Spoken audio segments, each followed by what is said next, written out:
Good evening everyone, this is Himanshi and I welcome you all on Careerwill app. Hopefully आप मुझे देख पा रहे होंगे, नहीं देख पा रहे हैं तो भी बता दीजिए, देख पा रहे हैं तो भी बता दीजिए। आज ऑफिस से क्लास है तो थोड़ा सेटअप आपको ऊपर नीचे लग सकता है, बट हम पढ़ेंगे। आज ऑफिस में कुछ कुछ काम था तो उस चक्कर में मैं थोड़ी सी व्यस्त हो गई, है ना। आ जाइए एक बार। और मैंने सोचा थोड़ा सा पहले कर लेते हैं क्लास, लेट तो रोज होती है, आज थोड़ा पहले करते हैं, है ना। देखिएगा फटाफट से, कमेंट करके बताओ अगर क्लास लाइव है तो फिर हम आगे की बात करेंगे आज। अगर क्लास लाइव है तो कमेंट करके बता दीजिए ताकि हम आगे की बात कर सकें, है ना। क्या कर सकें, आगे की बात कर सकें।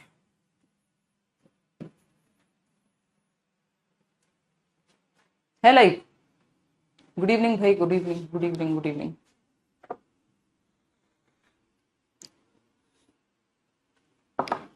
Good evening, good evening. हाँ बिल्कुल हो जाएगा। एक मिनट आप लोग रुकिएगा ताकि पीडीएफ आपकी लगाई जा सके।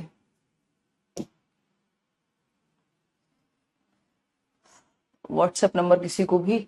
लाइव है मैम, लाइव है, लाइव है। शुभम कह रहे हैं, सभी कह रहे हैं लाइव है। चलो मान लेते हैं आप सब कह रहे हैं तो लाइव ही होगी, है ना। आप सब ऐसे ही थोड़े ना कहेंगे। बट हम ये कैमरा ऑफ कर देते हैं, नहीं तो आप लोग क्या करेंगे, आप लोग गड़बड़ करेंगे। आप लोग फिर नंबर नोट कर लेते हैं, फिर हमें समस्या होती है।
देखिएगा एक बार, फटाफट से देखिएगा। अब हम डिस्कस करेंगे कुछ कुछ चीजें।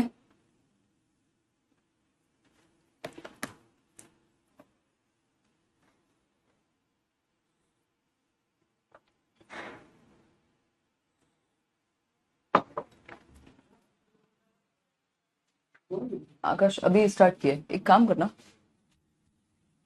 मतलब हो गई है हाँ स्टार्ट, तो वो एक्चुअली ये पीडीएफ।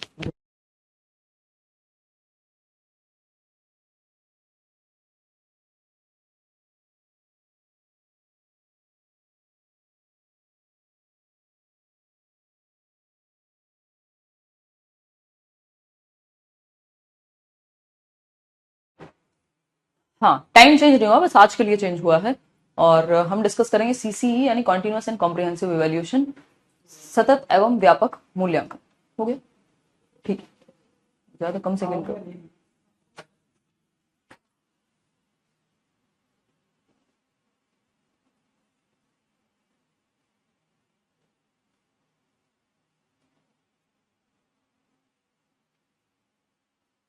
चलिएगा,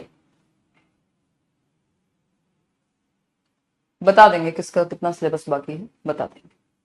ठीक है जी। आज के लिए ये एक्सेप्शन है क्लास आपकी, जो टाइम चेंज है। जनरली जो आपका टाइम रहता है वही टाइम रहेगा। कॉन्टिन्यूस एंड कॉम्प्रिहेंसिव इवैल्यूएशन का सिंपल मतलब है सतत एवं व्यापक मूल्यांकन, है ना। इसको हम कह रहे हैं सतत एवं व्यापक मूल्यांकन। सतत एवं व्यापक मूल्यांकन ये एक इवैल्यूएशन का सिस्टम है। मूल्यांकन क्या है कि आपने किसी को कुछ सिखाया, तो वो कैसे सिखाया, कितना सीख पाया बच्चा, इन सब की जांच मूल्यांकन है ना। इन सब की जांच मूल्यांकन। ठीक, तो एक मूल्यांकन की नई व्यवस्था आई, नया सिस्टम आया, नई प्रणाली आई, जिसको हम क्या कहते हैं, जिसको हम कहते हैं कॉन्टिन्यूअस एंड कॉम्प्रिहेंसिव इवेल्युएशन, सतत एवं व्यापक मूल्यांकन। ठीक है, अब ये सतत एवं व्यापक मूल्यांकन क्या है इसको समझेंगे और कैसे चीजें वर्क करेंगी ये बताइएगा फटाफट से। किसी को आइडिया है? ये सीबीएसई ने लागू किया, ये जो सिस्टम है सीबीएसई ने लागू किया, सीसीई जिसको हम कह रहे हैं, सीसीई कह रहे हैं हम इसको, है ना?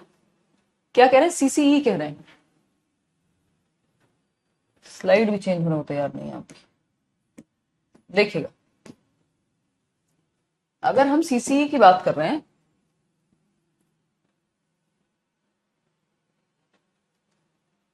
देखिएगा, जब हम बात सीसीई की कर रहे हैं, किसकी बात कर रहे हैं? सीसीई की कर रहे हैं। तो सीसीई की बात करते समय हमें ये पता है कि ये एक इवेल्युएशन का सिस्टम है, आकलन का एक सिस्टम है। आकलन और इवेल्युएशन क्या चीज है भाई? जब आपने जो सिखाया उसके कुछ ऑब्जेक्टिव्स रहे होंगे, उसके कुछ उद्देश्य रहे होंगे, तो वो क्या उद्देश्य रहे सिखाने के, वो उद्देश्य क्या रहे सिखाने के, इस पे चर्चा होती है इसमें। ठीक है, कोई दिक्कत नहीं है। हाँ, ये सभी में पढ़ना है, ऐसा कोई बैच नहीं हो सकता जिसमें ये टॉपिक आपको ना पढ़ना हो, वो पॉसिबिलिटी ही नहीं है कि आप ये किसी भी बैच में स्किप कर सकें। समझ पा रहे हैं बात को? ठीक है, तो असेसमेंट क्या है? एक प्रोसेस है, एक प्रक्रिया है। क्या है? एक प्रक्रिया है। Assessment is a process of collecting, यानी डेटा को कलेक्ट करना, इकट्ठा करना, रिव्यू करना, उसको दोबारा से देखना, एंड यूजिंग डेटा, जो भी डेटा है उसको दोबारा से यूज कर पाना। क्या है? एक प्रक्रिया है। For the purpose of improvement in the learning process. देखो पर्पज क्या है? होल सोल जो पर्पज है, उद्देश्य है, वो है कि लर्निंग प्रोसेस इंप्रूव हो सके। क्या है? कि अधिगम प्रक्रिया बेहतर बन सके। तो assessment is a process of collecting, यानी जो आकलन है वो कलेक्शन का, डेटा को इकट्ठा करना, उसको रिव्यू करना, उस डेटा को यूज करना। डेटा मतलब इंफॉर्मेशन बच्चों से निकाल करके आप उनको देख पाए कैसे वो सीख रहे हैं, कैसे सीख सकते हैं, कैसे और बेहतर करेंगे लर्निंग को, क्या ऑब्जेक्टिव्स थे जो आपने निर्धारित किए थे, कितने वो अचीव हो पाए। तो आकलन सीखने की प्रक्रिया, देखिएगा एक बार,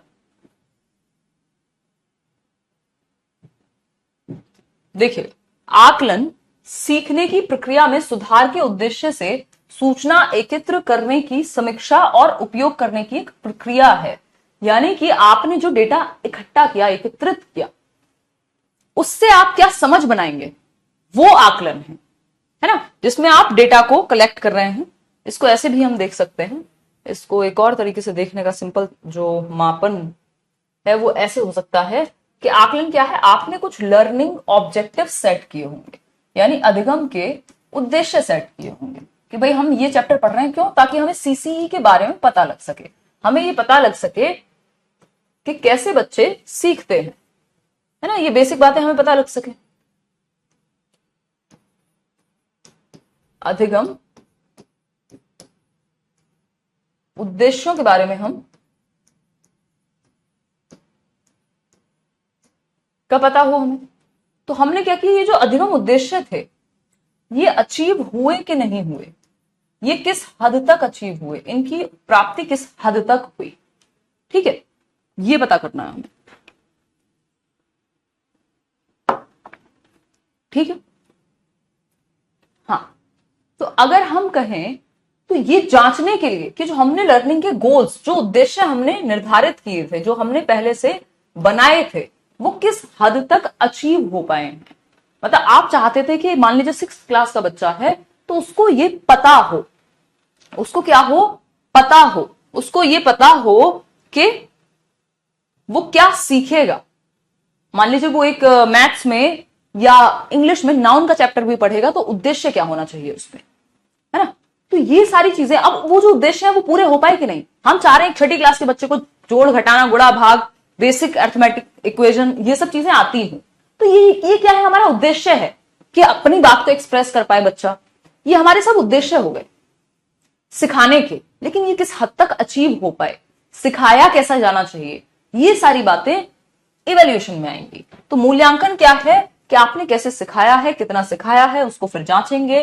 तो assessment is a process of collecting, यानी डेटा आप कलेक्ट करेंगे, रिव्यू करेंगे उस डेटा को, फिर उस डेटा को यूज करेंगे for the purpose of improvement in the learning process. जो अधिगम प्रक्रिया है उसमें क्या हो, इंप्रूवमेंट हो, लर्निंग प्रोसेस को कैसे बेहतर बनाए।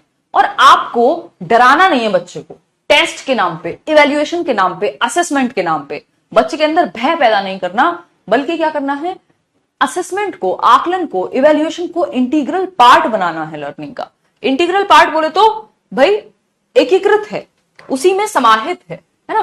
तो असेसमेंट इज एन, हम कह सकते हैं assessment is an integral part of learning. ये सीसीई कहता है कि उसको डराओ मत कि साल के एक दिन टेस्ट ले लो और पास फेल की धमकी दे दो, है ना। आप क्या करो, आप तो सिंपली बच्चे को एक एकीकृत आकलन अधिगम में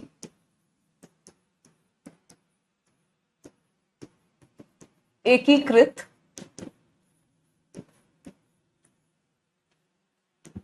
एक प्रक्रिया है।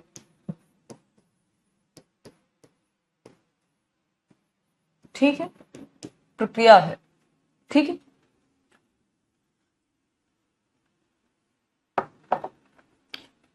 तो आकलन क्या है, अधिगम में एकीकृत एक प्रक्रिया है। यानी जैसे टीचिंग लर्निंग प्रोसेस चल रही हो, जब आप सीख रहे हो, जब सिखा रहे हो, तभी पूछ लो कुछ, तभी बच्चे को जांच लो। तो उससे क्या होगा, उससे लर्निंग बेहतर होगी, उससे लर्निंग जबरदस्त होगी। क्यों? क्योंकि अब उसको डर नहीं है। मान लीजिए मैंने कुछ डिस्कस किया और आपसे 4 क्वेश्चन तभी पूछ लिए, तो आपको क्या डर है, अभी तो पढ़ा था, गलत हो गया तो हो गया, सही कर देंगे उसको, है ना।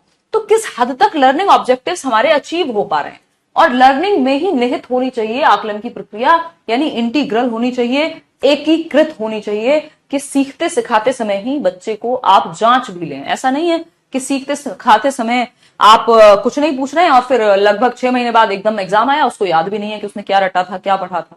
ये नहीं होना चाहिए। तो असेसमेंट एक इंटीग्रल पार्ट होना चाहिए, आकलन एक इंटीग्रल पार्ट होना चाहिए। और आकलन क्या है, बच्चे से ये जांचना, ये पता करना कि जो उसने सीखा है वो सही है कि नहीं है, जितना सीखा है वो सही है कि नहीं है। मतलब डेटा कलेक्ट करना कि कितना उसको आता है, चाहे वो टेस्ट के माध्यम से हो, ओरल क्वेश्चनिंग के माध्यम से हो, है ना। रिव्यू करना उस डेटा को, फिर उसके बाद क्या है, यानी डेटा को कलेक्ट करना, रिव्यू करना उस डेटा को, और उस डेटा को यूज करना। क्या करना, उस डेटा को यूज करना। ठीक है, इतनी बात क्लियर है? कोई दिक्कत, कोई परेशानी?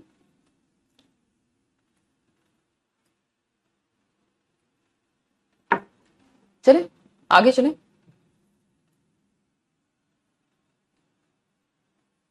देखिए, what is measurement and evaluation, यानी कि मापन क्या है और मूल्यांकन क्या है। मापन एवं मूल्यांकन में अंतर, मापन एवं मूल्यांकन में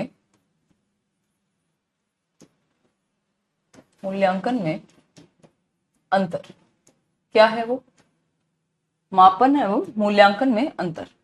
क्या मुख्य अंतर हो सकता है भाई? देखो, मापन है जिसको आप नंबर्स में मेजर कर लो, है ना, जिसको आप मेजरिंग यूनिट्स में माप सको। मेजरिंग यूनिट्स क्या होती है भाई? 70%, 18%, 69%। मेजरिंग यूनिट जिसको संख्याओं में मापा जा सके वो मापन है। ठीक, जिसको संख्याओं में मापा जा सके, जिसको संख्या में मापा जा सके वो मापन है। चाहे वो किलोग्राम हो, हालांकि ऐसे वाली संख्या में कोई मापन नहीं करता। जैसे आप वेट भी क्या कर रहे हैं, मेजर कर रहे हैं। तो जब आप वेट मेजर कर रहे हैं, इसका सिंपल सा मतलब है कि मापन जिसका ठीक ठीक सटीक मापन संभव है उसको हम मापन कह रहे हैं, है ना। जिसका सटीक मापन संभव है उस चीज को हम माप पाएंगे, है ना।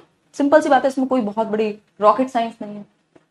अगर हम बात करें, हाँ कलर चेंज लग रहा होगा, आज मैं ऑफिस से क्लास ले रही हूँ, जनरली मैं अपने घर वाले स्टूडियो से क्लास लेती हूँ, तो there is a difference, but quality का अंतर आ जाता है थोड़ा। देखिएगा, अगर हम बात करते हैं किस चीज की, अगर हम बात करते हैं मेजरिंग यूनिट्स में माप पाए, दूसरा मूल्यांकन की हम बात कर रहे हैं। मूल्यांकन एक ब्रॉड पर्सपेक्टिव है, मूल्यांकन एक ब्रॉड पर्सपेक्टिव में एक विस्तृत चीज है, जिसमें क्या होगा, मेजरमेंट इसका जस्ट एक हिस्सा है। मूल्यांकन में असेसमेंट भी आता है, आपका अज्यूम करना, बहुत सारी चीजें ऐसी हैं जिनको आप एग्जैक्ट मेजरिंग यूनिट्स में नहीं माप सकते। मतलब कि अगर मैं कहूं कि आप इस बात को माप लें कि बच्चे की समझ कितनी बेहतर हुई है, वो किसी टॉपिक को और कितना बेहतर तरीके से समझने लगा है, बताइए, तो ये हम कहेंगे कि ब्रॉड है जरूरी नहीं है कि इसको नंबर्स में मापा जा सके, है ना। मान लीजिए ये कई एस्पेक्ट में हो सकता है, असेसमेंट भी इसका पार्ट है, यानी आकलन भी इसका पार्ट है, और मेजरमेंट भी इसी का पार्ट है। मेजरमेंट भी इसी का पार्ट है। अगर देखा जाए तो मेजरमेंट होता है जिसको संख्याओं में माप सको, आकलन होता है जिसका अनुमान लगाया जा सके कि भाई ये इस चीज में इतना बेहतर हुआ है पहले से, जिसका अनुमान लगाया जा सके। इतनी बात क्लियर है? कोई दिक्कत कोई परेशानी इस बात को समझने में अगर हो रही है तो भी बता सकते हो, नहीं हो रही है तो फिर बताओगे ही बताओगे, है ना। फटाफट से बताओ अगर कोई भी समस्या यहां तक की बात को समझने में हो रही है तो, नहीं हो रही है तो भी बता दीजिए, ठीक है ना। नहीं हो रही है तब भी बता दीजिए, हो रही है तब भी बता दीजिए, ठीक है। इतनी बात तो क्लियर ही होगी मेरे ख्याल में। कोई दिक्कत कोई परेशानी अगर इस बात को समझने में हो तो आप बताएं, नहीं हो तो भी बता दीजिएगा, ठीक है। नहीं हो तो भी बता दीजिएगा। खैर, आज तो यूट्यूब की क्लास आपकी ऑफ ही रखनी पड़ेगी, क्योंकि इस क्वालिटी के साथ तो यूट्यूब की क्लास नहीं हो पाएगी। हमने एक्सपेरिमेंट करके देख लिया है। देखिएगा,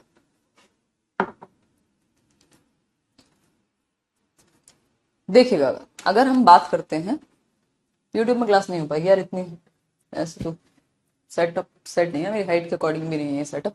देखिएगा, तो ये ब्रॉड पर्सपेक्टिव में मापन और मूल्यांकन की बात हुई। अगर मूल्यांकन को देखें तो मूल्यांकन एक ब्रॉड पर्सपेक्टिव है।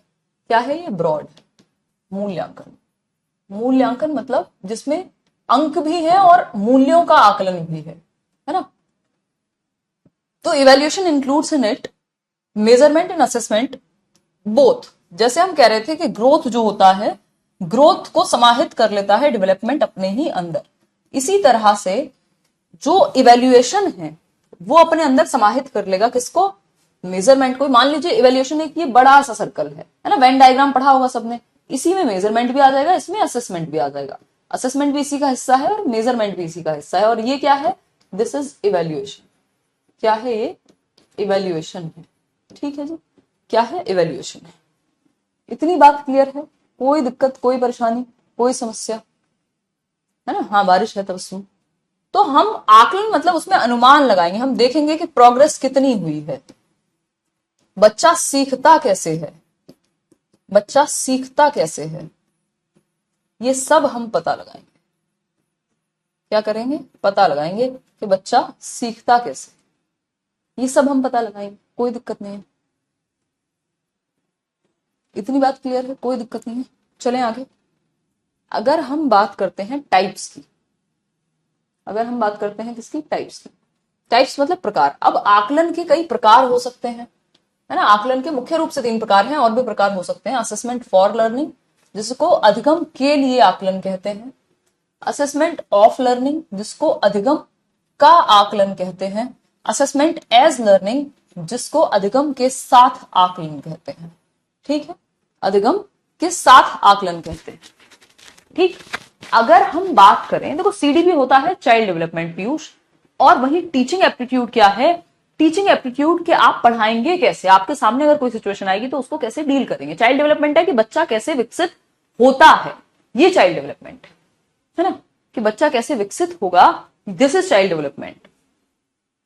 इतनी बात क्लियर है? कोई दिक्कत इस बात को समझने में हो रही हो तो थोड़ा सा बता दीजिए, नहीं हो रही हो तो भी बता दीजिए, क्या ही कर सकते हैं।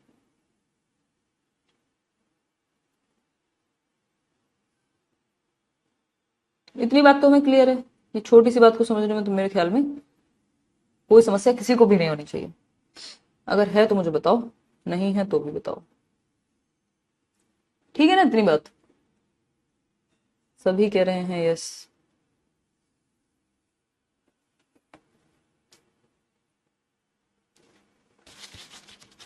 हाँ, 7:30 है आज, टाइम आपका एक्सेप्शनली चेंज कराया गया है।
देखेंगे एक बार।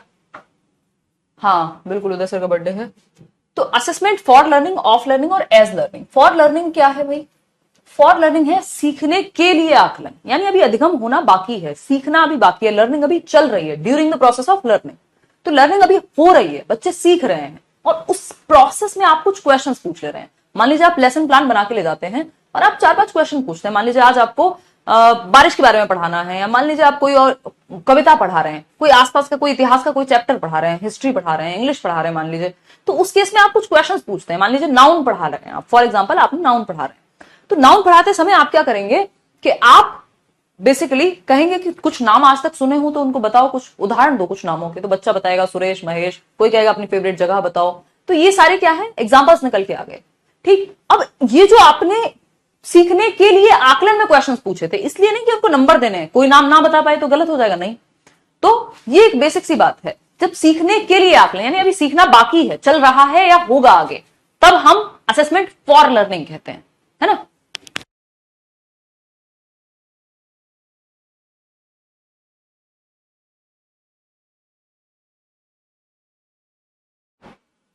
इतनी बात क्लियर है भाई? अभी लर्निंग चल रही है।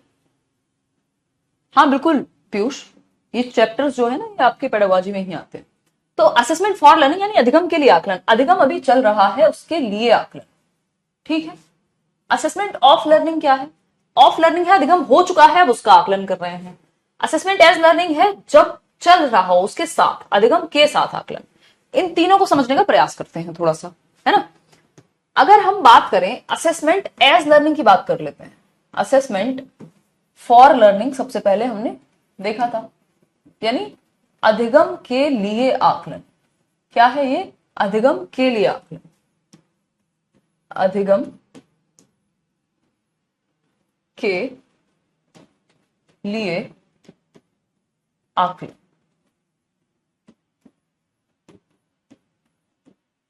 ठीक, अधिगम के लिए आकलन। अगर हम बात करें, यानी ये ड्यूरिंग टीचिंग लर्निंग प्रोसेस होगा, टीचिंग लर्निंग प्रोसेस, ठीक है, यानी शिक्षण अधिगम प्रक्रिया के दौरान। ओके पायल, मतलब हम ये कह सकते हैं कि जब टीचिंग लर्निंग प्रोसेस चल रही होगी उसी दौरान असेसमेंट फॉर लर्निंग होगा। आपसे बीच में क्वेश्चन पूछे जा सकते हैं, आपसे शुरुआत में क्वेश्चन पूछे जा सकते हैं, है ना। ये क्या है? असेसमेंट फॉर लर्निंग है। ये एफए का हिस्सा है। अब एफए और एसए क्या होता है उसको भी समझना पड़ेगा, है ना। एफए और एसए क्या होता है उसको भी समझना पड़ेगा, इसको समझने से पहले। एफए है फॉर्मेटिव असेसमेंट, यानी रचनात्मक आकलन। क्या है? फॉर्मेटिव असेसमेंट, यानी रचनात्मक आकलन। फॉर्मेटिव असेसमेंट, रचनात्मक आकलन। इतनी बात क्लियर है? आकलन, अगर हम बात करें रचनात्मक आकलन की, इसको एफए कह देते हैं सिंपल भाषा में, हमें इतना पता है, एफए। और दूसरी चीज है सम्मेटिव असेसमेंट, सम्मेटिव असेसमेंट, ठीक है। सम्मेटिव असेसमेंट यानी योगात्मक आकलन, ठीक है। क्या कह रहे हैं? योगात्मक आकलन।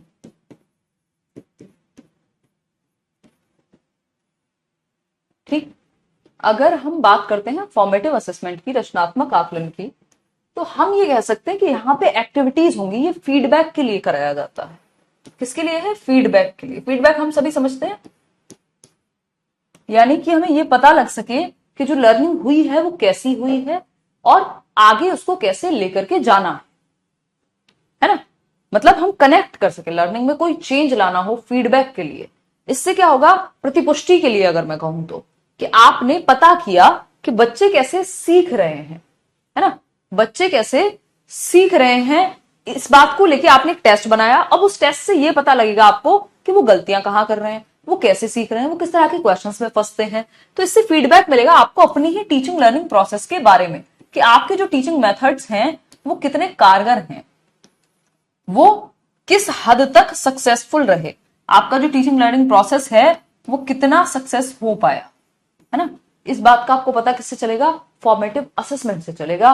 और ये ड्यूरिंग द ईयर होता है ना, यानी साल की समय हो जाएगा। ऐसा नहीं है कि अब लास्ट में कोई एग्जाम लेने हैं उस समय होगा, ड्यूरिंग द ईयर होगा। यानी टीचिंग लर्निंग जो सत्र है, जो आपका सत्र है, फील्ड ट्रिप इसी में आएगा।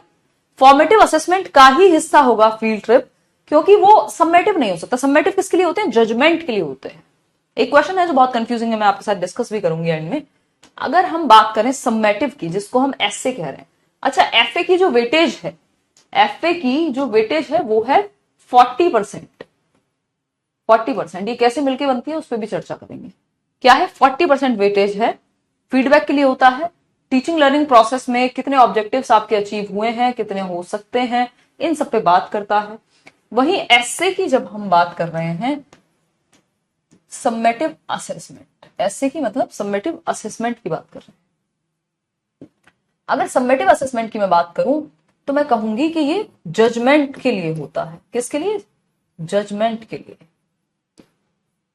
कि भाई आपको आता कितना है, जज कर किया जा रहा है आपको आता कितना है ना, आपको आता कितना है, इसमें आपकी ग्रेडिंग की जाएगी, आपको नंबर दिया जाएगा, है ना। और ये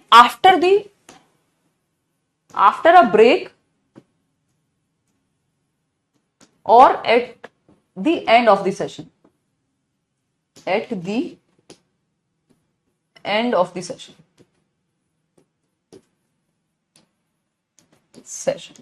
राइट। कोई दिक्कत नहीं है, कोई परेशानी नहीं है, कोई भी समस्या अगर आपको लगता है तो बता दीजिए, है ना।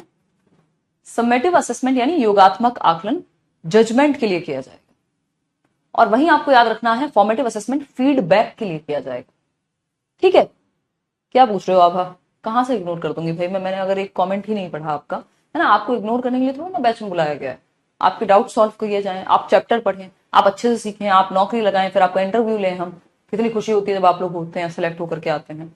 इस तरह की बातें मत सोचा करो, है। इग्नोर करके आपको क्या करेगा टीचर, बल्कि आप लोग सामने बैठे हो तो और अच्छा हो, है ना। तो कई बार होता क्या है कि इतने सारे, कई बार क्या ऐसा ही होता है जनरली, क्योंकि टॉपिक भी पढ़ाना है, हजारों कमेंट्स भी चल रहे होते हैं, है ना, और आगे भी बढ़ना है। थोड़े बहुत जहां बीच में नजर चली जाती है वहां डाउट भी लिए जाते हैं, है ना। ऐसा ही होता है ऑफलाइन क्लास में भी, ऐसा नहीं है 200 बच्चे एक साथ बोलने लग जाए, ठीक है ना।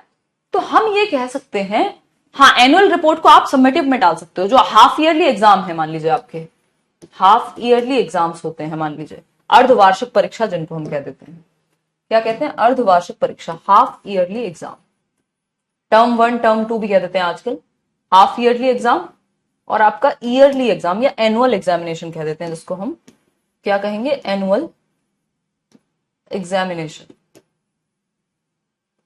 ठीक है, ये किसका हिस्सा है, सबमेटिव का। एक और चीज है जो सबमेटिव का ही हिस्सा है, इसमें जो मेजरली टेस्ट होंगे वो पेन पेपर टेस्ट होते हैं। कैसा आकलन है ये, pen paper test, pen paper test यहां लिए जाते हैं, है ना, या पेंसिल पेपर भी कह देते हैं इनको हम कई बार।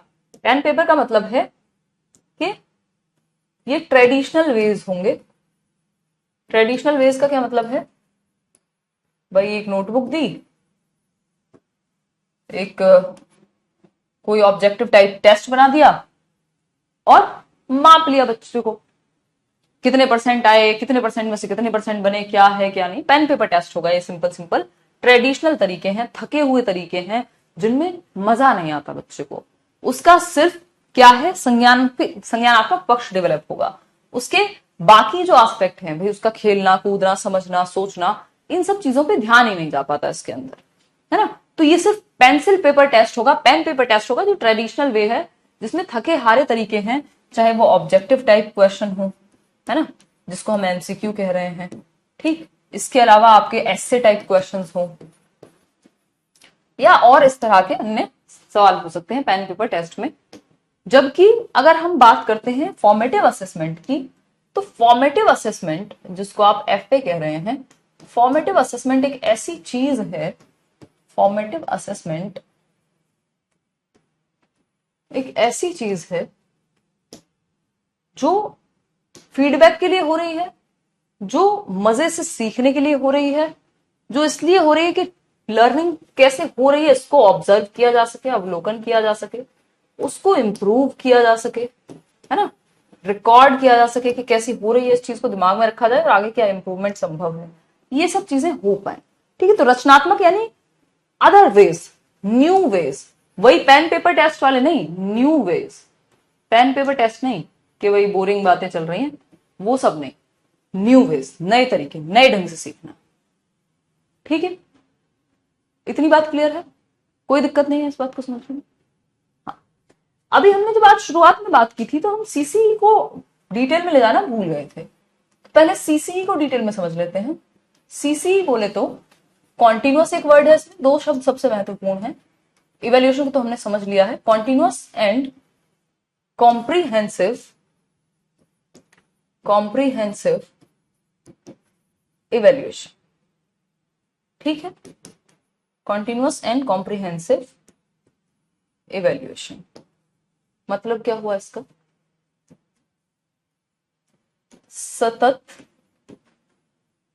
एवं व्यापक मूल्यांकन,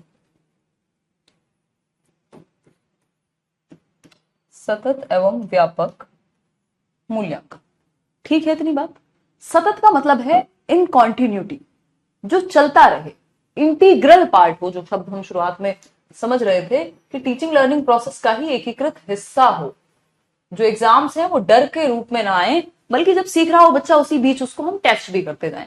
तो यानी सतत रूप से, लगातार, पूरे ड्यूरिंग द ईयर आप बच्चे को जांचते रहें, कभी आर्ट एंड क्राफ्ट के थ्रू, कभी कोई ओरल क्वेश्चन, कभी कोई डिबेट हो गया, कभी कोई एक्टिविटी करा दी, कोई फील्ड ट्रिप करा दिया, ठीक है, कॉन्टिन्यूटी में आप जांच रहे हैं बच्चे को। एवं कॉम्प्रिहेंसिव यानी कॉन्टिन्यूअस तो जांचो ही, साथ में कॉम्प्रिहेंसिवली भी जांचो, मतलब व्यापक ढंग से जांचो, मतलब in all aspects, in all aspects, in all aspects. ठीक है, सभी पक्षों में जांचना। इवेल्युएशन यानी मूल्यांकन, यानी जांचना, पता करना, यानी जांचना कैसे सीख रहा है बच्चा। ठीक है, कैसे सीख रहा है बच्चा। ठीक है, कैसे सीख रहा है बच्चा इन ऑल एस्पेक्ट्स। ठीक है, कोई दिक्कत नहीं है, बहुत बढ़िया पूछा। हाँ, पीडीएफ आपको मिल जाता है, तो ये सेम पीडीएफ आपको मिल जाता है, कहां दिक्कत आ रही है इस बात को, है ना। कॉन्टिन्यूअस एंड कॉम्प्रिहेंसिव इवेल्यूशन, सतत एवं व्यापक मूल्यांकन हम डिस्कस कर रहे हैं आज। ठीक, डायग्नोस्टिक टेस्ट भी आएगा, डोंट वरी। अच्छा पूछा, तो कॉन्टिन्यूअस का मतलब है सतत, लगातार चलने वाला मूल्यांकन, जो पूरे साल चले। ऐसा नहीं है किसी दिन साल के 2 दिन याद आया टेस्ट का और एक दिन पेपर अनाउंस किया, डेटशीट आई और बच्चे बस साल में एक दिन पढ़ने में, रटने में लगे हुए हैं। सिर्फ याद रख पाना, दिमाग में रिकॉल कर पाना, रट्टा लगा करके दिमाग में रख पाना चीजों को, वो उद्देश्य नहीं होना चाहिए। बच्चा सीखे कैसे, अपने दिमाग का चहुमुखी विकास कैसे करे, होलिस्टिक डेवलपमेंट कैसे करे। तो कॉन्टिन्यूअस इसमें एक वर्ड है, सीसीई में कॉन्टिन्यूअस एक वर्ड है। ये जो सीसीई एक सिस्टम है, प्रणाली है। सीसीई क्या है? एक सिस्टम है। किसका? इवेल्युएशन का एक सिस्टम, मूल्यांकन का एक सिस्टम है, एक इवेल्युएशन सिस्टम है। किसने लागू किया? सीबीएसई लेकर के आया इसको। CBSE, central board of secondary education, जो सीबीएसई एफिलिएटेड स्कूल्स भी आप देखते हैं, और 2009 में इसके बारे में बात की। 2009 में ये 9th 10th के लिए, इवन 9th के लिए लाया गया, और 2011 में ये 10वीं क्लास के लिए लागू हुआ। इसमें क्या हुई? ग्रेडिंग सिस्टम की बात हुई और भी बहुत सारे अमूलचूल परिवर्तन हुए। ठीक, तो सीसीई क्या है? एक इवेल्युएशन का सिस्टम है, मूल्यांकन का सिस्टम है, मूल्यांकन की प्रणाली है, जिसको सीबीएसई लेकर के आया 2009 में पहली बार। अब इस सीसीई में 2 शब्द हैं, एक तो है कॉन्टिन्यूअस, सीसीई इवेल्युएशन। कॉन्टिन्यूअस मतलब सतत, कॉन्टिन्यूअस क्या है? सतत, सतत मूल्यांकन, लगातार चलने वाला, लगातार चलने वाला, लगातार चलने वाला, यानी एक दिन नहीं। और व्यापक क्या होगा, मतलब थ्रू आउट द ईयर। एक दिन मत डराओ बच्चे को टेस्ट के नाम पे, थ्रू आउट द ईयर, साल में कभी भी सरप्राइज टेस्ट हो जाए, कभी भी बच्चे को आप बीच बीच में सिखा दें किसी एक चीज के माध्यम से, कभी उससे कुछ पूछ लें, कभी कोई एक्टिविटी करा के देख लें कि उसको कितना ज्ञान है, कहाँ इंप्रूवमेंट की जरूरत है, ये पता लगा पाए। तो थ्रू आउट द ईयर ये चलना चाहिए, कॉन्टिन्यूटी में चलना चाहिए, लगातार चलना चाहिए। सीखना सिखाने की प्रक्रिया, जानने की प्रक्रिया, जांचने की प्रक्रिया, ये सब असेसमेंट वगैरह साल भर चलते रहने चाहिए। असेस आप बच्चे को करते रहो, उसका आकलन आप करते रहो। इतनी बात क्लियर है, कोई दिक्कत नहीं है, कोई परेशानी नहीं है ना? कोई भी दिक्कत अगर है तो मुझे बता दीजिए, नहीं है तो भी बता दीजिए, ठीक है? नहीं कोई टफ नहीं है, हिंदी पेडागोजी भी कराएंगे छवि, डोंट वरी यार, है ना? जो लोग सीटेट का पेपर देने जाएंगे उस टाइम पे मैं यूट्यूब पे भी वीडियोस अपलोड करूंगी, डोंट वरी। कौन सा बैच है नितिन आपका? ये टीम को कंप्लेंट कीजिए एक बार, है ना? तो कॉन्टिन्यूस मतलब थ्रू आउट द ईयर, लगातार पूरे साल। ऐसा नहीं एक दिन जागे और बच्चे को डरा दिया कि आज से तुम्हारे टेस्ट शुरू है। लगातार साल भर कुछ ना कुछ किसी ना किसी फॉर्म में आप बच्चे को जांचते रहिए, उसको इंप्रूव करते रहिए, उसको फीडबैक देते रहिए। और कॉम्प्रिहेंसिव क्या है?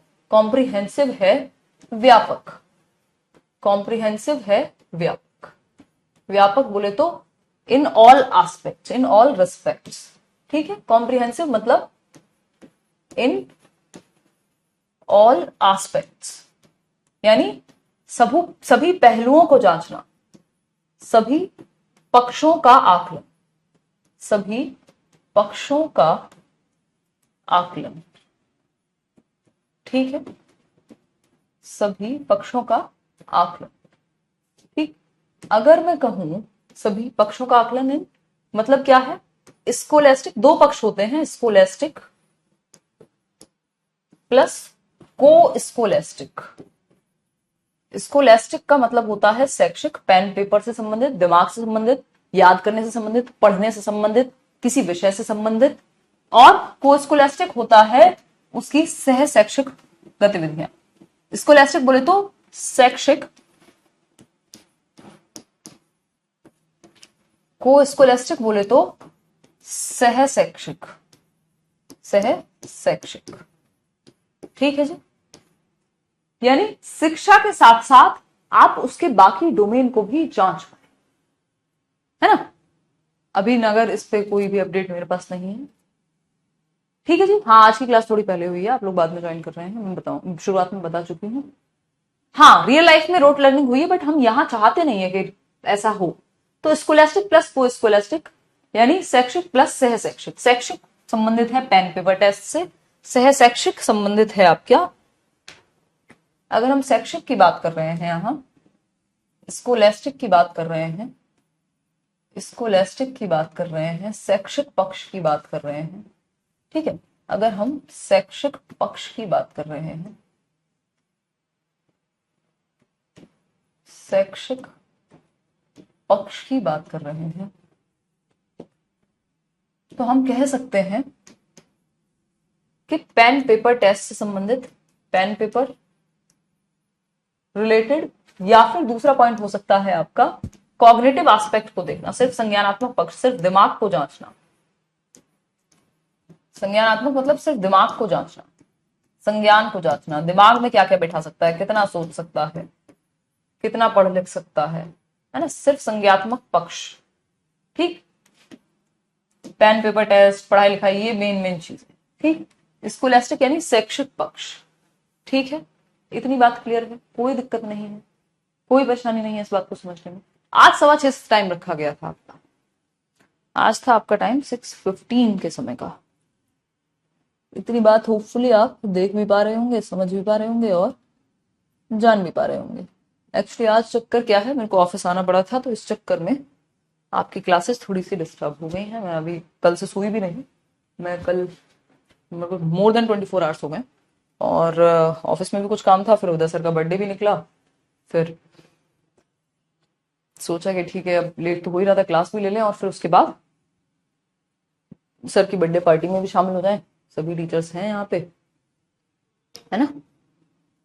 खैर देखिएगा, अगर हम बात करें, मैं रिवाइज भी करा दूंगी अगर कोई समस्या होगी कल फिर से। कॉग्निटिव एस्पेक्ट यानी सिर्फ दिमाग से संबंधित, उसका हेड इन्वॉल्व है, जिसमें क्या है, बच्चे का हेड इन्वॉल्व है, यानी उसका मस्तिष्क इन्वॉल्व। क्या इन्वॉल्व है, मस्तिष्क इन्वॉल्व, ब्रेन इन्वॉल्व। ठीक है, कोई दिक्कत नहीं। हाँ, पहले वीओडी करें, 5 दिन पहले बैच लिया है मैम, पहले वीओडी करें, वीओडी कर लोगे तो ज्यादा अच्छा रहेगा। मैं आपकी सभी की विशेष दे दूंगी उदय सर को भी। पेन पेपर टेस्ट हो गया या पेन पेपर एस्पेक्ट हो गया, जिसमें बच्चे का दिमाग लगता है, जो पढ़ाई लिखाई का एरिया है, जो ऐसे एरियाज हैं जो किताबों में पढ़ता है, वो आएंगे किसमें, स्कूलेस्टिक में, शैक्षिक में, शिक्षा से संबंधित। सह शैक्षिक यानी जो इसके साथ वाला, जिसको हम को स्कूलेस्टिक कह रहे हैं।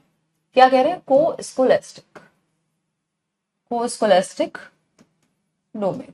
ठीक, यानी सह शैक्षिक पक्ष, सह शैक्षिक पक्ष। ठीक, अब सह शैक्षिक पक्ष क्या है भाई, ये है बच्चे के ऑल डोमेन, अदर डोमेन। ठीक है, एक्स्ट्रा करिकुलर एक्टिविटीज जिनको हम कह देते हैं, एक्स्ट्रा करिकुलर एक्टिविटीज। अब इसमें उसका सोशल डेवलपमेंट भी आ सकता है, उसका इमोशनल डेवलपमेंट भी आ सकता है। इसमें बच्चे का सोशल डेवलपमेंट, सोशल स्किल्स कितनी डेवलप हुई है उसकी, उसका इमोशनल डेवलपमेंट कितने अच्छे से हुआ है, वो अपने इमोशंस को कितने अच्छे से कंट्रोल कर लेता है ना। इसके अलावा अगर हम बात कर रहे हैं, एक और बात आ सकती है यहाँ पे, बेसिकली बहुत सारी बातें आ सकती हैं। लाइफ स्किल्स में वो कितना अच्छा है, जीवन जीने में वो कितना अच्छा है, चीजों को समझने में वो कितना अच्छा है, जो भी अदर देन आपके पेन पेपर टेस्ट के अलावा की चीजें हैं, वो सब यहां पर क्या है, को स्कूलेस्टिक पक्ष में आती है। ठीक है, को स्कूलेस्टिक पक्ष में आती है।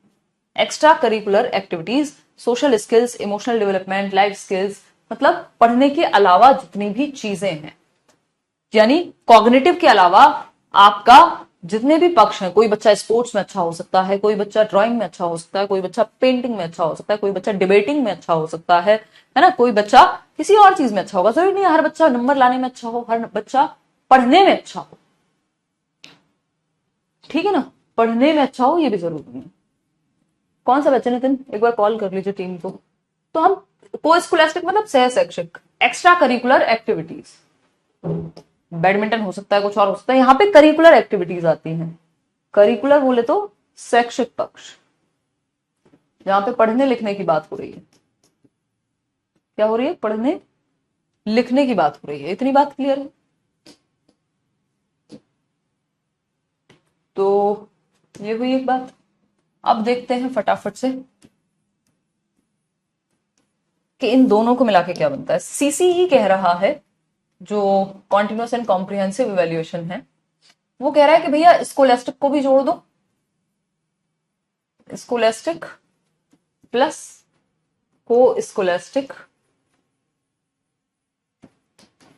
है ना। इन दोनों को जोड़ के क्या बन जाएगा, इन दोनों को जोड़ के बनेगा बच्चे का होलिस्टिक डेवलपमेंट, यानी चहुमुखी होनी चाहिए शिक्षा, बच्चे का चहुमुखी विकास होना चाहिए। हर कोई यही बात कह रहा है, इतने दिनों से हम सुन रहे हैं, चाहे वो एनसीएफ हो, एनपी हो, चाहे वो आपका राइट टू एजुकेशन एक्ट हो। ठीक है, सर्वांगीण विकास की बात करो, उसका दिल दिमाग शरीर सब डेवलप होने चाहिए। सिर्फ दिमाग डेवलप करके क्या करोगे, सर्वांगीण विकास की बात करो बच्चे के। ठीक है, सर्वांगीण विकास की बात करो। क्लियर है या नहीं है, क्लियर बताइएगा। सर्वांगीण विकास की बात करो, जिसमें उसका फिजिकल एक्टिविटी, उसका खेलना कूदना, उसका एक्सप्रेशन, चाहे वो ड्राइंग हो, पेंटिंग हो, म्यूजिक हो, स्पोर्ट्स हो, या कुछ भी हो। स्कूलेस्टिक तो सिर्फ पढ़ाई लिखाई से, पेन पेपर से संबंधित है, दिमाग से संबंधित है, सिर्फ पेन पेपर वाली चीजें होंगी। तो ये भी जरूरी है, गणित भी आए उसको, साइंस भी आए उसको, लैंग्वेज भी आए उसको, बट बाकी एक्टिविटीज भी आए उसको, फील्ड ट्रिप्स भी समझ में आती हैं उसको, देश भी समझ में आता है उसको, ज्योग्राफी भी समझ में आती है उसको, गाने भी समझ में आते हैं उसको, आर्ट भी समझ में आती है। यानी अलग अलग बच्चों की एनर्जी जो है अलग अलग चीजों में लग सकती है। हाँ नगमा, ठीक है, क्लियर बात है। पढ़ लो यार, मुझे लगा छुट्टी नहीं करनी चाहिए, पढ़ लो चुपचाप, क्यों परेशान हो रहे हो। ठीक, तो ये होलिस्टिक डेवलपमेंट, चहुमुखी विकास होना चाहिए बच्चे का, ये कहता है सीसीई। तो इसमें दो शब्द थे, कॉन्टिन्यूअस और कॉम्प्रिहेंसिव। कॉन्टिन्यूअस का मतलब था लगातार, कॉन्टिन्यूटी में। कॉम्प्रिहेंसिव का मतलब है इन ऑल एस्पेक्ट्स। तो लगातार भी वो आकलन जो है वो चलता भी रहे आकलन, है ना, आकलन की प्रक्रिया रुके ना। सीसीई कहता है, सीसीई कहता है आकलन की प्रक्रिया, आकलन की प्रक्रिया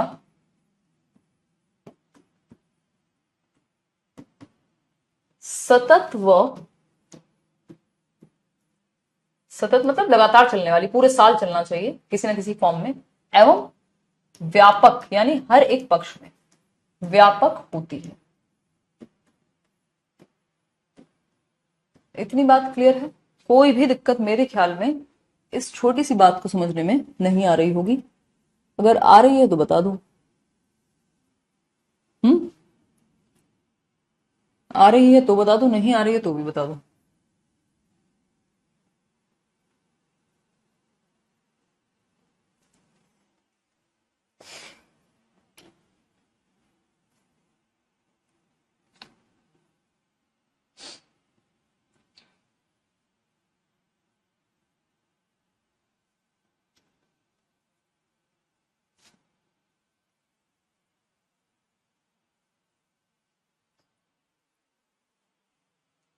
है ना, आ रही है, बेसिक सी बात है, कोई बहुत भारी बात तो हमने की नहीं है। महिमा कह रही है नहीं आ रही, मतलब दिक्कत नहीं है या समझ नहीं आ रही, इन दोनों में से एक बात बताओ।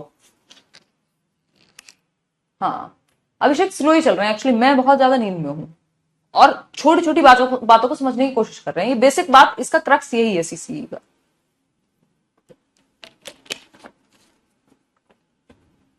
सिमरन कह रही हैं आप सुनते कहाँ हो, परेशानी क्या करें सिमरन, सबकी परेशानी तो आज तक किसी ने नहीं सुन पाए कोई भी। हाँ, सीडीपी का टेस्ट चल रहा है थोड़ी थोड़ी ना। हाँ चलिए, बहुत बढ़िया। अब हम वापस से लौट के आते हैं अपनी कहानी पे, जो कहानी थी हमारी असेसमेंट फॉर लर्निंग और असेसमेंट ऑफ लर्निंग की। फॉर लर्निंग ड्यूरिंग या तो पहले लिया जाएगा लर्निंग से, या फिर दौरान ड्यूरिंग होगा। ऑफ लर्निंग बाद में होगा, किसी एक टास्क के, या स्पेशली अगर मैं कहूं तो सेशन के एंड में, तो ये बाद में होगा। ये एस्से का पार्ट है। किसका? एस्से का। फॉर लर्निंग एफए का पार्ट है, यहाँ पे एक्टिविटीज इन्वॉल्व होंगी, यहाँ पे पेन पेपर टेस्ट इन्वॉल्व होगा।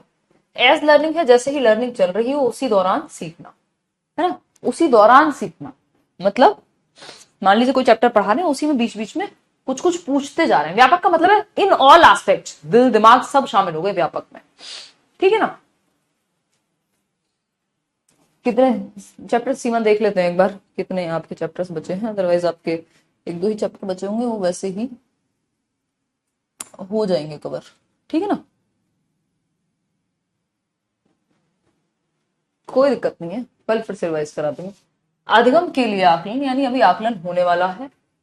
अधिगम का आकलन यानी अधिगम हो चुका है, अब उसका आकलन करना है। के साथ मतलब साथ साथ, जैसे आप किताब पढ़ रहे हैं तो उसी के साथ आपको कुछ क्वेश्चंस देखने को मिल रहे हैं, उसी चैप्टर से डन हो गया, है ना, डन हो गया। इन तीनों में जो विशेष अंतर है उस पर चर्चा कल करेंगे। इस पे एक क्वेश्चन भी है जो आपको देखने को मिलेगा, है ना, इतने आप खुद सोचिएगा कि ये क्वेश्चन भी देख लीजिएगा एक बार। कल आपको ये थोड़ी सी और अपडेटेड मिलेगी ये जो पीडीएफ है। तो आज की कहानी हम इतनी ही रखेंगे। होपफुली आपका थोड़ा सा रिवीजन हुआ होगा। ये फॉर लर्निंग आता है एफए में, एज लर्निंग भी एफए में आएगा, बट ऑफ लर्निंग जो है वो एसए में आएगा। जजमेंट के लिए ऑफ लर्निंग किया जाता है, ठीक है ना।